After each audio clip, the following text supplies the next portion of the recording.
ಲಕ್ಷ್ಮೀನಾರಾಯಣ್. ನಾನಿದು 3ನೇ ವರ್ಕ್ಶಾಪ್ ಬಂದಿರೋದು ಇವತ್ತು. ಯಾಕಂದ್ರೆ ನನ್ನ ಮಗಳನ್ನ ಕರ್ಕೊಂಡ್ ಬರ್ಬೇಕು ಅಂತ ತುಂಬಾ ಆಸೆ ಇತ್ತು. ತುಂಬಾ 3 ಸಲನಿಂದ ಬಂದ್ರು. ಇವತ್ತು ಬಂದ್ಬಿಟ್ಟು ಅರ್ಧ ಗಂಟೆ ಇದ್ಬಿಟ್ಟು ಹೊರಟು ಬಿಟ್ಲು. ಅದೊಂದು ಬೇಸರ ಆಯ್ತು. ಅದು ಕೊನೆವರೆಗೂ ಇದ್ದಿದ್ರೆ ಗೊತ್ತಾಗ್ತಿತ್ತು. ಯಾಕಂದ್ರೆ ಜೀವನದಲ್ಲಿ ಅರ್ಧ ಪಿಕ್ಚರ್ಗೆ ಬಂದ್ರು ಗೊತ್ತಾಗಲ್ಲ, ಅರ್ಧ ಪಿಕ್ಚರ್ಗೆ ಎದ್ದೋದ್ರು ಗೊತ್ತಾಗಲ್ಲ. ಏನು ಮನಸ್ಸು, ಯಾಕಂದ್ರೆ ಗುರುಗಳು ಹೇಳ್ತಾರೆ ಕರ್ಮ ಕಳೆದಿರ್ಬೇಕು, ಕರ್ಮ ಕಳೆದಿದ್ರೆ ಮಾತ್ರ ಇದು ಸಿಗುತ್ತೆ ಅಂತ ಹೇಳ್ತಾರೆ. ಅದು ಅರ್ಥ ಆಯ್ತು. ಜೊತೆಗೆ ಈ ದೇಹ ಅನ್ನೋದು ಏನು 350ರಿಂದ 500 ಕೋಟಿ ಅಂದ್ರಲ್ಲ, ಇಂಥ ಕೋಟಿಗಳ ದೇಹನ ನಾವು ಹೆಂಗ್ ಕಾಪಾಡ್ಕೋಬೇಕು ಅನ್ನೋದಕ್ಕೆ ಈ ಬ್ಯಾಡ್ ಹ್ಯಾಬಿಟ್ಗಳು ಮಾಡೋದ್ರ ಬಗ್ಗೆ, ಚಿಲ್ಲರೆ ಬುದ್ಧಿಗಳು ಮಾಡೋದ್ರ ಬಗ್ಗೆ. ಚಿಲ್ಲರೆ ಬುದ್ಧಿ ಮಾಡಿದ್ರೆ ಚಿಲ್ಲರೆ ಜೀವನನೇ. ದೊಡ್ಡ ಜೀವನ ದೊಡ್ಡ ತರ ಮಾಡಿದ್ರೆ ದೊಡ್ಡ ಕೋಟ್ಯಾಧಿಪತಿ ಆಗಕ್ಕೆ, ರಿಚ್ ಫ್ಯಾಮಿಲಿ ಆಗಕ್ಕೆ, ರಿಚ್ ಪರ್ಸನ್ ಆಗಕ್ಕೆ. ಯಾಕಂದ್ರೆ ಬಡವನಾಗಿ ಸಾಯಲೇಬಾರ್ದು. ಈಗಾಗಲೇ ಇದು ಕತ್ತಿರೋದೆ ನಾನು. ಇಲ್ಲಿ ಹತ್ರ ನನಗೆ ಬರಬೇಕಾಗಿರೋದು 16 ಲಕ್ಷ. ಅದಿನ್ನೂ ಏನು ಬರ್ತದೆ ಅಂತ ತುಂಬಾ ನಂಬಿಕೆ ಇದೆ. ಅದನ್ನ ಬಂದಿದೆ ಅಂತಾನೆ ನಾನು ಅಫರ್ಮೇಷನ್ ಮಾಡ್ತಾ ಇದ್ದೀನಿ. ಈ ಮಿರರ್ ಅಫರ್ಮೇಷನ್ ಮಾಡೋದು ತುಂಬಾ ಪಾಸಿಟಿವ್ ಥಿಂಗ್ಸ್ ಇದೆ. ನಮಗೆ ನೆಗೆಟಿವ್ ಅನ್ನೋದು ಅಪನಿಂಪೆ ಅನ್ನೋದು ಹೊರಟೋಗ್ಬಿಡ್ತು. ಜೊತೆಗೆ ಹತ್ರ 4.5 ಲಕ್ಷ ತೀರಿಸಿದ್ದೀನಿ. ಇನ್ನು 12.5-13 ಲಕ್ಷ ಇದೆ. ಯಾಕಂದ್ರೆ ಸಾಲಗಾರ ಬಂದು ಕೇಳೋವಾಗ ಭಯ ಆಗ್ತಿತ್ತು. ಇವತ್ತು ಗುರುಗಳು ಹೇಳಿದ್ದು ಭಯ ಬೀಳ್ಬಾರ್ದು. ಭಯ ಇದ್ದಿದ್ರೆ ನಾವು ಸಾಲನೂ ತೀರ್ಸಕ್ಕಾಗಲ್ಲ, ಬದುಕೋಕ್ಕೂ ಆಗಲ್ಲ. ಯಾಕಂದ್ರೆ ಎಷ್ಟೋ ಜನ ಸಾಲ ತೀರ್ಸಕ್ಕಾಗದೆ ಆತ್ಮಹತ್ಯೆ ಮಾಡ್ಕೊಂಡಿದ್ದಾರೆ. ಅಲ್ಲ, ನಾನ್ ಮಾಡಿರೋ ಸಾಲ ನಾನ್ ತೀರ್ಸಕ್ ಯಾಕೆ ಭಯ ಬೀಳ್ಬೇಕು? ಕಳ್ತನ ಮಾಡಿಲ್ವಲ್ಲ. ಗುರುಗಳು 7 ಕೋಟಿ ತೀರ್ಸಿರೋರು, ನಾವು 16 ಲಕ್ಷ ಯಾವ ಲೆಕ್ಕ ಅಂತ ಖುಷಿ ಆಯ್ತು. ಜೊತೆಗೆ ಇನ್ನು ಮೇಲೆ ಇದನ್ನ ಹೆಂಗೆ ಉಳಿಸ್ಕೋಬೇಕಂತಂದ್ರೆ, ನಾನು ಅವಾಗ ಅಫರ್ಮೇಷನ್ ಮರೆತು ಮಿಸ್ ಆಗ್ತಿತ್ತು. ಅದಕ್ಕೋಸ್ಕರ ಲೇಟ್ ಆಯ್ತೇನೋ. ಮಿಸ್ ಆಗ್ಬಾರ್ದು ಅನ್ನೋದಕ್ಕೊಂದು ಬುಕ್ಸ್ ಇದೆಯಲ್ಲ ಸರ್, ಬ್ರಹ್ಮಾಸ್ತ್ರ ಇದೆ,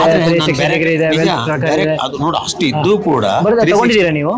ಇಲ್ಲ, ನಾನು ಬರಿತಾ ಇದ್ರು. ನಮ್ಮ ಫ್ರೆಂಡು ಅವರು ಯಾರು ಪ್ರಭು ಅಂತಿದ್ದಾರೆ, ಅವರಿಂದ ನಾನು ಬಂದಿದ್ದು.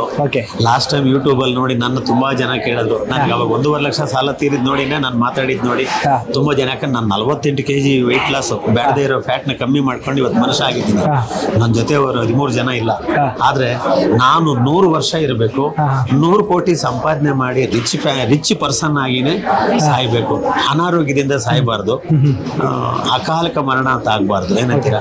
ಅದಕ್ಕೆ ನಾನು ನೋಡಿದ್ರೆ ಈ ಮನುಷ್ಯ ಬತ್ತಾನಪ್ಪ ಅಂತ ಗುರ್ತಿಡಿಯೋ ರೀತಿ ಬದುಕಬೇಕು.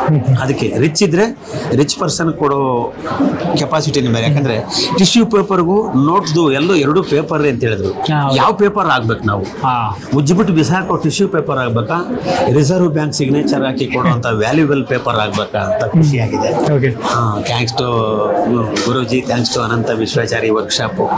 ನಾನು ಇನ್ನು ಏನಂತಂದ್ರೆ, ಈ 5 ಮಕ್ಕಳು ಎಲ್ಲ ರಿಚ್ ಮಾಡಬೇಕು. ನನಗೆ 5 ಮಕ್ಕಳು, 4 ಹೆಣ್ಮಕ್ಳು. ಈಗ ನೋಡಿ, ಇವತ್ತು ಬಂದಿದ್ದವಳು 90,000 ಸಂಪಾದನೆ ಬಂದಿದ್ಲು. ಅರ್ಧ ಗಂಟೆ ಇದ್ದು ಹೊರಟು ಬಿಟ್ಲು. ನೋಡಿ, ಊಟನೂ ಮಾಡ್ದಿರ ಹೋಗ್ಬಿಟ್ಲು. ನೋಡಿ, ಅವಳು ಬಂದು 2,900 ರೂಪಾಯಿ ಇವತ್ತು ವೇಸ್ಟ್ ಆಯ್ತು. ಆದ್ರೆ ಕೆಲವು ನಷ್ಟ ಆದ್ರೇನೆ ಅದ್ರ ಬೆಲೆ ಗೊತ್ತಾಗೋದು. ನಾವು ಕಳ್ಕೊಂಡಿರ ಏನು ಕಲಿಯಕ್ಕಾಗಲ್ಲ, ಕಳೆದ್ರೇನೆ ಸಂಪಾದನೆ ಆಗೋದು. ಹಂಗಂತ ಲೆಕ್ಕಾಚಾರ ಅವಾಗ ಲೆಕ್ಕಾಚಾರ ಮರಿತಿದ್ದೆ. ಲೆಕ್ಕಾಚಾರದಿಂದ ಹತ್ರ ಒಂದು 20,000 ವೇಸ್ಟ್ ಆಗಿದೆ. ಲೆಕ್ಕ ಬರೆದು ಬಿಟ್ಟೆ ಊಟ ಮಾಡಿ ಅಂತ ಹೇಳಿದ್ರು ಗುರುಗಳು. ಆಮೇಲೆ ನಾಳೆ ಬರ್ಕೊಳ್ಳೋಣ ಅಂತ ಮಲಗಿದ್ರೆ ಆ ಲೆಕ್ಕ ಹಾಳಾಗುತ್ತೆ ಅನ್ನೋದಕ್ಕೆ ನನಗೆ ನಿನ್ನೆ ಗೊತ್ತಾಗ್ಬಿಟ್ಟಿದೆ. ಇನ್ಮೇಲೆ ಲೆಕ್ಕ ಬರೆದು ಬಿಟ್ಟು, ಅದು ನಿದ್ದೆ ಬರಲಿ ಹಸಿವಾಗ್ತಾ ಇರಲಿ, ಲೆಕ್ಕ ಮಾಡಿಬಿಟ್ಟು ಲೆಕ್ಕ ಮಾತ್ರ ಮುಗಿಸ್ಬಿಟ್ಟೆ ಮಲಗಬೇಕಾದ್ರೆ. ಜೈನರು ಮಾರ್ವಾಡಿನ ನಾವು ಕಲ್ತು ನಾವ್ಯಾಕೆ ಅವ್ರು ಬಂದು ಇಲ್ಲಿ ವ್ಯಾಪಾರ ಮಾಡುವಾಗ ನಾವ್ಯಾಕೆ ಹಿಂಗ್ ಮಾಡ್ತಾ ಇದ್ದೀವಿ ನಮ್ಮ ಕಣ್ಣು ಮುಂದೆ ಅಲ್ವಾ? ಹೌದು, ಖಂಡಿತ. ಅದಕ್ಕೆ ನಾವೊಂದು ಕಾಪಿ ಮಾಡೋ ಅವ್ರನ್ನ ಜೈನರು ಅವರು ದುರಭ್ಯಾಸಗಳು ಮಾಡಲ್ಲ. ಯಾಕೆ? ಅದಕ್ಕೆ ಅವ್ರು ಚೆನ್ನಾಗಿರೋದು. ನಾವು ಇದೇ ಚಿಲ್ಲರೆ ಬುದ್ಧಿ, ದುರಭ್ಯಾಸಗಳು. ಈ ದೇಹ 500 ಕೋಟಿನ ಕಾಪಾಡ್ಕೊಳ್ಬೇಕು, 100 ಕೋಟಿ ಸಂಪಾದನೆ ಮಾಡಬೇಕು.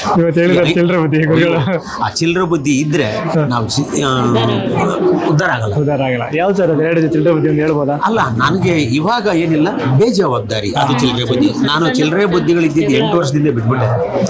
ಇವಾಗ ಬೇಜವಾಬ್ದಾರಿ ಅನ್ನೋದೇ ಚಿಲ್ಲರೆ ಬುದ್ಧಿ. ನನಗದು ನಾನು ಅರ್ಥಕೊಂಡ್ರೆ ಇಂಥದ್ದು ಯಾವುದೋ ತೊಂದರೆ ಆಗಲ್ಲ ಅಂತ. ಸರ್, ಕೊನೆಯದಾಗಿ ವಿಡಿಯೋ ಮುಖಾಂತರ ತುಂಬಾ ಜನ ನಿಮ್ಗೆ ನೋಡ್ತಾ ಇದ್ದಾರೆ, ಏನ್ ಹೇಳಕ್ಕೆ ಇಷ್ಟಪಡ್ತೀರಾ? ಎಲ್ಲರಿಗೂ ಏನು ಅಂತಂದ್ರೆ ಇದು ನಿಜವಾ, ಈ ಗುರುಗಳು ಏನೋ ಜನಗಳ ಕರೆದು ದುಡ್ಡು ಮಾಡ್ತಾ ಇದ್ದಾರೆ, ಈ ಯೂಟ್ಯೂಬ್ ಅಲ್ಲೆಲ್ಲ ಹಾಕೋದೆಲ್ಲ ನಿಜ ಅಲ್ಲ, ಎಂತದ್ದು ಬೇಕಾದ್ರೂ ಹಾಕ್ತಾರೆ ಯೂಟ್ಯೂಬ್ ಅಂತ ನನ್ನ ಕಣ್ಮುಂದ್ಗಡೆ ಹೇಳ್ಕೊಂಡ್ರು ನಿಜ ಇದೆ. ಬಟ್ ಅದೆಲ್ಲ ನಿಜ ಅಲ್ಲ, ಬಂದು ನೋಡ್ಬೇಕು. ಕಪ್ಪುಗಿರ ಸಮುದ್ರ ಕಾಲಿಟ್ರೆ ಗೊತ್ತಾಗುತ್ತೆ ಅಂತ. ಇದು ಇಲ್ಲಿ ವರ್ಕ್ಶಾಪ್ ಬಂದ್ರೆ ಮಾತ್ರ ಸತ್ಯ ಗೊತ್ತಾಗುತ್ತೆ. ಇವತ್ತು ಎಷ್ಟೋ ಜನ ಚೇಂಜ್ ಆಗಿರ್ಬೋದು, ಎಷ್ಟೋ ಜನ ಆಗದೇನೂ ಇರ್ಬೋದು. ಅದ್ರಲ್ಲಿ ನಾವೇನಾಗಬೇಕು, ಚೆನ್ನಾಗಾಗೋರ್ ಲಿಸ್ಟ್ ಅಲ್ಲಿ ಇರ್ಬೇಕು. ನೋಡಿದ್ರೆ ಮಾತ್ರ ಅಲ್ಲ, ಬರ್ಬೇಕು. ಆ ಟಿಕೆಟ್ ತಗೊಂಡು ಬೆಳಿಗ್ಗೆಯಿಂದ ಸಾಯಂಕಾಲವರೆಗೂ ಗಮನ ಇಟ್ಟು ಕೇಳಿಸ್ಕೊಂಡು ಹೋದ್ರೆ ಅವ್ರು ಚೆನ್ನಾಗಿ ನೋಡಿ. ಅವ್ರು ಇವಾಗ ಅಲ್ಲಿ ಊಟ ಮಾಡೋರು, ನಾನು ಮಾತಾಡಿರೋದು ನೋಡಿ ಬಂದಿದ್ದಾರೆ ಅವರು. ಈಗ ಅವರು ನಾನು ಲಾಸ್ಟ್ ಟೈಮ್ ವಿಡಿಯೋ ಕೇಳಿಸ್ಕೊಂಡು ಬಂದಿದ್ದಾರೆ. ಯಾಕಂದ್ರೆ ನಾನು ಅನಿರೀಕ್ಷಿತವಾಗಿ ಆಕಸ್ಮಿಕವಾಗಿ ನನಗೆ ಸುಮಾರು 20 ಲಕ್ಷ ಬಂದಿದ್ದಕ್ಕೆ ಈ ಸಾಲಗಳೆಲ್ಲ ತೀರಿಸಿದ್ದೀನಿ. ಈ ತೀರಿಸಿದ್ದಕ್ಕೆ ವಿಶ್ವಕ್ಕೆ ಕೃತಜ್ಞತೆಗಳು ಅಂತ ನಾನು 3 ಸಲ ಹೇಳಿದ್ದನ್ನೇ ನನಗೀಗ ಅದೇ ನಿಜ ಆಗ್ತಾ ಇದೆ. ಇವಾಗ ನೀನು ದುಡ್ಡು ಎಣಿಸುವ ಮಿಷಿನ್ ಅಂತ ತರಬೇಕು, ಪೆಂಡಿಂಗ್ ಇದೆ. ನೋಡಿದೆ, ಅದು ನಾನು ಈಗ ಅವ್ರು ನೋಡಿ ಮರ್ತೋಗ್ಬಿಟ್ಟಿದ್ದೆ. ಅದನ್ನೇ ಆಯ್ತು. ಅದು ಏನೇ ಆಗಿರ್ಲಿ, ಅದು ₹1 ನೋಟ್ ಅದ್ರಲ್ಲಿ ಹಾಕಿನೇ ಎಣಿಸ್ಬೇಕು. ಅವಾಗ ಅದು ಪಾಸಿಟಿವ್ ಥಿಂಗ್ಸ್ ಬರುತ್ತೆ. ಇದೊಂದು ಆಸೆ ಇದೆ. ಜನತೆ ಫಸ್ಟ್ ಅಪನಂಬಿಕೆನ ಬಿಟ್ಟು, ನೆಗೆಟಿವ್ನ ಬಿಟ್ಟು ಪಾಸಿಟಿವ್ ಥಿಂಕ್ ಅಲ್ಲಿ ಬದುಕಕ್ಕೆ, ಫ್ಯಾಮಿಲಿ ಚೆನ್ನಾಗಿರುತ್ತೆ, ಸತಿ ಪತಿನೂ ಇರ್ಬೋದು, ಮಕ್ಕಳು ಕುಟುಂಬನೂ ಚೆನ್ನಾಗಿರಕ್ಕೆ ಒಳ್ಳೆ ಇದು. ಆ ಗುರುಗಳು 100 ವರ್ಷ ಅವರಿಗೆ ಚೆನ್ನಾಗಿರ್ಲಿ, ನೂರಾರು ಸಾವಿರ ಲಕ್ಷಾಂತರ ಜನ ಆಶೀರ್ವಾದ ಅವ್ರಿಗೂ ಸಿಗ್ಲಿ. ಅವರ ಆಶೀರ್ವಾದದಿಂದ ನಮ್ಮ ಫ್ಯಾಮಿಲಿಗಳೆಲ್ಲ ನೆಮ್ಮದಿಯಿಂದ ಇರ್ತವೆ. ಇಷ್ಟು ಖುಷಿಯಾಗಿ ಥ್ಯಾಂಕ್ ಯು ಸೊ ಮಚ್. ವಿಶ್ವಕ್ಕೆ ಕೃತಜ್ಞತೆಗಳು, ಥ್ಯಾಂಕ್ ಯು ಸರ್. ಅಹಂ ಬ್ರಹ್ಮಾಸ್ಮಿ. ನಾನು I am A special, I am A rich ಅಂತ, ಐ ಆಮ್ ಎ ನಂಬರ್ 1 ಅಂತ ಅನ್ಸ್ಕೊಳ್ಳೋವರೆಗೂ ಇದನ್ನ ಸತತ ಪ್ರಯತ್ನದಲ್ಲಿ. ನಿಮ್ಮಲ್ಲಿ ಛಲ ಜಾಸ್ತಿ ಇದೆ, ಎನರ್ಜಿ ಇದೆ. ಈ ವಯಸ್ಸಲ್ಲಿ ಇವಾಗ ಲಾಸ್ಟ್ ಮಂತ್ 6ನೇ ತಾರೀಕು 62 ವರ್ಷ ಪೂರ್ತಿ ಆಯ್ತು. ಆ ಬರ್ತಡೆ. ಇವಾಗ ಎಲ್ರು ಹಂಗೆ, ನೀವು ಹಂಗಿಲ್ಲ ಸರ್ ಅಂತಾರೆ. ನನ್ಗೆ ಅದಿನ್ನ ಹೆಮ್ಮೆ, ನನಗಿನ್ನ ಆಯಸ್ ಜಾಸ್ತಿ, ಆ ಪವರೇ ಜಾಸ್ತಿ ಆಗ್ತದೆ. ಇರ್ಲಿ. ನಂತರ ನಮ್ಮ ಮಕ್ಕಳನ್ನು ಅನಾರೋಗ್ಯದಿಂದ ಬೆಳೀಬಾರ್ದು, ಬಡವರಾಗಿ ಸಾಯಬಾರ್ದು ಅನ್ನೋದೇ ನನ್ನ ಕಡೆಯಿಂದಾನೇ ಹೇಳ್ಕೊಡ್ತಾ ಇದ್ದೀನಿ.